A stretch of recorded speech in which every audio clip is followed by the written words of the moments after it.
ये है inspiring IIHCA। आज के इस पॉडकास्ट में हम बात कर रहे हैं हॉस्पिटैलिटी इंडस्ट्री के एक important pillar general manager Amit Kapoor ji से, जो कि जनरल मैनेजर हैं मक्योर होटल लखनऊ गोमती नगर में। तो इस पॉडकास्ट में हमने उनके साथ डिस्कस किया गेस्ट एक्सपेक्टेशंस में आए बदलाव के बारे में, होटल के डेली ऑपरेशंस के बारे में और हॉस्पिटैलिटी में टेक्नोलॉजी के इन्वॉल्वमेंट के बारे में। साथ ही उन्होंने शेयर किया कुलिनरी स्किल्स और आने वाले जो हॉस्पिटैलिटी के लीडर्स हैं उनको किन चीज़ों का ध्यान रखना चाहिए। अपने वैल्यूएबल सजेशंस उन्होंने इस पॉडकास्ट में हमें दिए। तो आइए जुड़िए इस इंसाइटफुल जर्नी में, इस कमाल के पॉडकास्ट।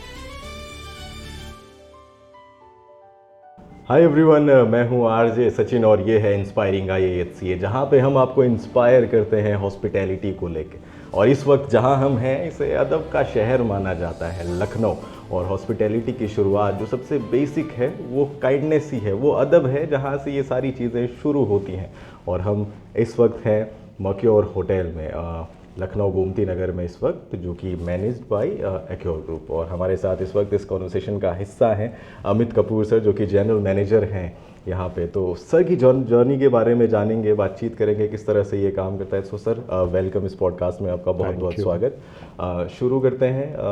आपने बताया कि 25 साल का आपका जो हॉस्पिटैलिटी की ये जो जर्नी रही है, 2 डेकेड से ज़्यादा हो गया है। शुरुआती कहाँ से ये शुरू हुई थी और अभी यहाँ पे पहुँच के कैसा महसूस होता है? ऐसा सभी कैरियर्स में हर कोई जब पास आउट होता है कॉलेजेस से या फ्रेशर्स स्क्रैच से ही स्टार्ट करते हैं, उसी तरह मैंने भी एकदम स्क्रैच से ही स्टार्ट किया था as a associate level hotel industry में। बट एक पैशन था हॉस्पिटैलिटी इंडस्ट्री में करने का, आगे बढ़ने का। उस पैशन की वजह से हार्ड वर्क किया अपने कैरियर के बिगनिंग में, इंडस्ट्री को दिया अपना टाइम। वो सब टाइम देने के बाद में उसका रिटर्न आज मुझे मिल रहा है कि मैं आके जनरल मैनेजर पोजीशन पे बैठा हूँ। वो पैशन होना, वो डिसिप्लिन, वो हार्ड वर्क होना बहुत ज़रूरी है, जो यंगस्टर्स को करना चाहिए। सर, डेली होटल ऑपरेशंस में कंसिस्टेंसी जो मेंटेन करने के लिए सबसे इम्पॉर्टेंट चीज़ आपको क्या लगती है? किस तरह से आप इसको मेंटेन करते हैं? हालांकि अब तो बहुत ज़्यादा एक्सपीरियंस हो गया है आपको, लेकिन शुरुआती दौर में कहीं ना कहीं ये चैलेंजिंग रहा होगा आपके लिए।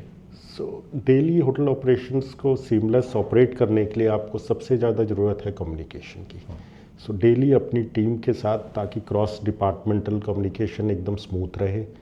उसके अलावा अपनी टीम ब्रीफिंग्स प्रॉपरली होनी चाहिए। अगर आप अपने डाउन द लाइन टीम को ब्रीफ करेंगे प्रॉपरली, तो वो कंसिस्टेंसी ऑटोमेटिकली मेंटेन होगी, क्योंकि वो मैसेज जो गेस्ट की एक्सपेक्टेशन है, गेस्ट की जो रिक्वायरमेंट है, डिटेल्स हैं, वो डाउन द लाइन सबको एक ही मैसेज मिल जाएगा, ताकि वो सर्विसेज गेस्ट को डिलीवर कर पाए।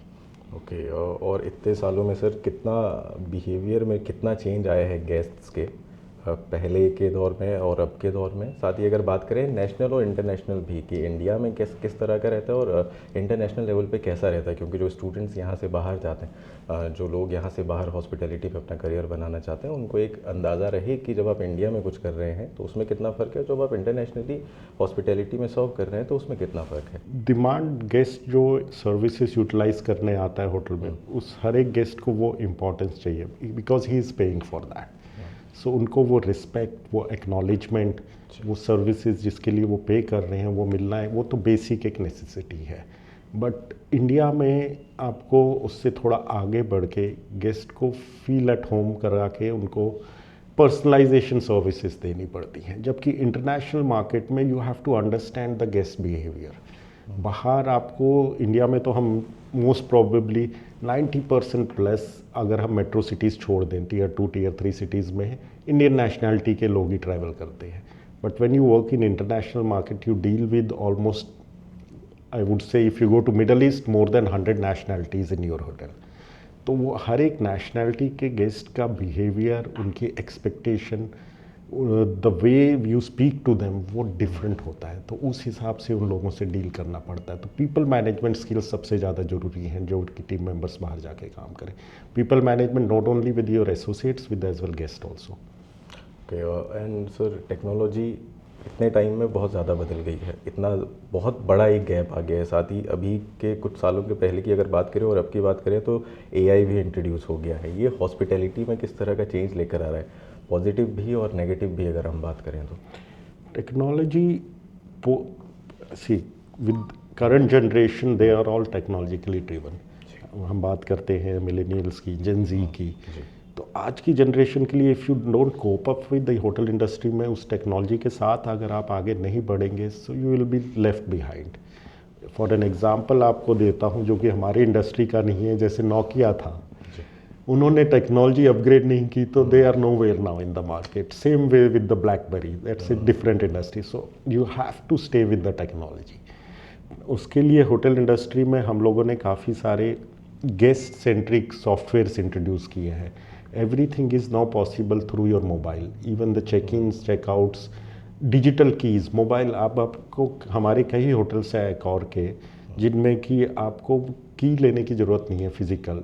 You can do your check in through the Accor mobile app application. Same चीज़ हमारे फॉर टीम मेंबर्स के लिए हमारे पास रेवेन्यू डिपार्टमेंट में as well as finance department में as well as PNC departments में इतने सारे सॉफ्टवेयर हैं कि आपका मैनुअल इंटरवेंशन बहुत कम हो जाता है। रेवेन्यू डिपार्टमेंट में ऑटोमेटिकली ये सॉफ्टवेयर्स मार्केट स्टडी करके AI ड्रिवन से ऑटोमेटिकली सिस्टम में rates on the daily basis change होते रहते हैं। इन टर्म्स ऑफ गेस्ट हमारे पास ऐसे सॉफ्टवेयर्स हैं कि गेस्ट को अब रूम सर्विस अगर कहे या रेस्टोरेंट में कहे, ऑर्डरिंग करने की ज़रूरत नहीं है कि पर्सनली कोई फिजिकली आए मेन्यू प्रेजेंट करे। It's are QR based softwares. You can directly scan from your mobile, place your order, it comes directly into our systems. So वो manual intervention, personal touch along the phone, वो सब खत्म हो गया। But we make sure that once we receive the orders, we call back the guest and speak to them कि वो उसका personalisation करने के लिए हम उनसे बात करके वो चीज़ें कर सकें। इमोशनली भी इमोशनल टच है। हाँ, राइट सर। आगे बढ़ते हैं। आपके साथ बहुत सारे लोग ऐसे रहे होंगे जिन्होंने आपके अंडर ट्रेन किया, जिन्होंने सीखा और अभी स्पेशलाइज्ड कोर्सेज़ की तरफ ज़्यादा बढ़ रहे हैं। अगर IAHC की बात करें तो हम स्पेशलाइज्ड कोर्सेज़ प्रोवाइड करवाते हैं, चाहे वो कुलिनरी में हो, बरिस्ता हो, बार हो। सर आपको कितना इसमें डिफरेंस नज़र आता है कि अगर कोई स्पेशलाइज्ड कोर्स करके हॉस्पिटैलिटी में आ रहा है और कोई ट्रेडिशनल वे से अगर आ रहा है, तो इन दोनों में कितना आपको डिफरेंस नज़र आता है? ये चीज़ बड़ा अच्छा क्वेश्चन पूछा है आपने, क्योंकि एक होटल मैनेजमेंट स्कूल्स जो ट्रेडिशनल हैं, जो पहले से चल रहे आ रहे हैं, उसमें मोर थियोरेटिकल नॉलेज दी जाती थी टीम मेंबर्स को। सो उनके लिए to come after these courses and join the hotel industry, they are theoretically ready but practically वो रेडीनेस नहीं होती थी। बट इस टाइप का जो आपके कॉलेज में सिखाया जाता है प्रैक्टिकल नॉलेज से, these things make them operationally ready for the hotel industry, क्योंकि स्किल बेस्ड ट्रेनिंग आप लोग दे रहे हैं। More of 80% of practical knowledge, 20% जो कि बेसिक थ्योरेटिकल आपको पता होना चाहिए। So skill based training will help them to cope up with the operational challenges which they are going to face. जैसे कोई बैरिस्ता है या बारटेंडर है या स्पेशली कुलिनरी ड्रिवन पर्सन है, वो बेकरी में है तो वो पूरा 100% बेकरी के स्किल ट्रेन होके आएगा। एंड सर जिस पोजीशन पे आप अभी हैं, बहुत सारे बच्चों का ये सपना होगा, उनका ये ड्रीम है कि वहाँ तक पहुँचना है। आपकी कोई गाइडेंस और आप क्या उनको सलाह देना चाहेंगे कि अगर आप ग्रो करना चाहते हैं, मे बी आप अभी यहाँ से और आगे जाने वाले हैं, बट स्टिल वो यहाँ तक पहुँचे और यहाँ से आगे तक, जो कि एक मकाम जो वो एक ड्रीम लेकर के चलते हैं, जब वो किसी कुलिनरी कॉलेज को ज्वाइन करते हैं, होटल मैनेजमेंट ज्वाइन करते हैं और हॉस्पिटैलिटी की तरफ आना चाहते हैं, तो वो कैसे अचीव किया जाए? उसके लिए कुछ आपकी तरफ से कुछ सलाह उनके लिए। जी, कई बच्चों का सपना होता है, कई लोग थोड़ी जल्दी आ जाते हैं, कई लोग थोड़ी देर से आते हैं, but there is no shortcuts in this. You have to be dedicated, hardworking, disciplined and consistent in your work. इसके अलावा आपकी एक तो आपको कम्युनिकेशन स्किल्स पे वर्क ऑन करना पड़ेगा। You should have excellent communication skills.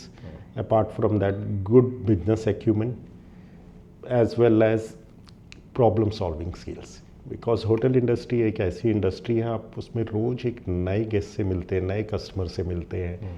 हर एक की एक्सपेक्टेशन और हर एक के प्रॉब्लम्स अलग होते हैं, और डेली ऑपरेशनल में you will face hundreds of challenges from various departments. तो उनको इमीडिएट रेजोल्यूशन, बिकॉज ये एक कोई ऑर्गेनाइजेशन नहीं है जहाँ की आज प्रॉब्लम आई आप उसको हफ्ते बाद रेजोल्यूशन दे रहे, you have to find the resolution and give it back to the guest in the same time. तो ये सब चीज़ें अगर आप जो बिल्ड करेंगे, and that comes with the experience only, ये आपको कोई कॉलेज या कहीं नहीं सिखा सकता।